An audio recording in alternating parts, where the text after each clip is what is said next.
আমাদের চ্যানেলের ব্যাপারে কিছু বলো। আজকে নতুন করে আবার আসলাম আমরা। হ্যাঁ ঠিক আছে ওস্তাদ। মডেলিং করার জন্য, তাই আমাদের দর্শকের কাছে, আমার ভাই বোনেদের কাছে কিছু বলো। পূজার উপলক্ষ কিছু বইলো। ঠিক আছে ওস্তাদ। আসসালামু আলাইকুম রহমতুল্লাহি ওয়া বারাকাতুহু। আবারও আসলাম আমার উস্তাদ বাংলার বাসুদেবকে নিয়ে এই কটা গান শুটিং করার জন্য। কয়টা গান করলাম, তো আশা করি আপনারা সবাই ভালো আছেন।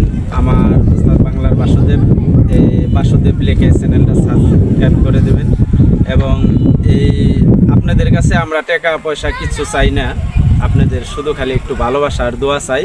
আপনারা আমাদের চ্যানেলে লাইক শেয়ার করে দিবেন, এবং এটাই আপনাদের উপরে আমাদের আশা। আর আপনাদের জন্যই আমরা এত পরিশ্রম করি। আমার উস্তাদ পূজা উপলক্ষে আপনাদেরকে আরও নতুন নতুন গান দেওয়ার জন্য চেষ্টা করব। আর আমরাও ঈদ উপলক্ষেও দিব। সব ধরনের গান আমার উস্তাদ লেখে এবং সুর করে আছে। আপনারা আমাদের জন্য খালি দোয়া করবেন এবং পাশে থাকবেন, এই বলে আমি শেষ করছি। আসসালামু আলাইকুম ওয়া রাহমাতুল্লাহি ওয়া বারাকাতুহু।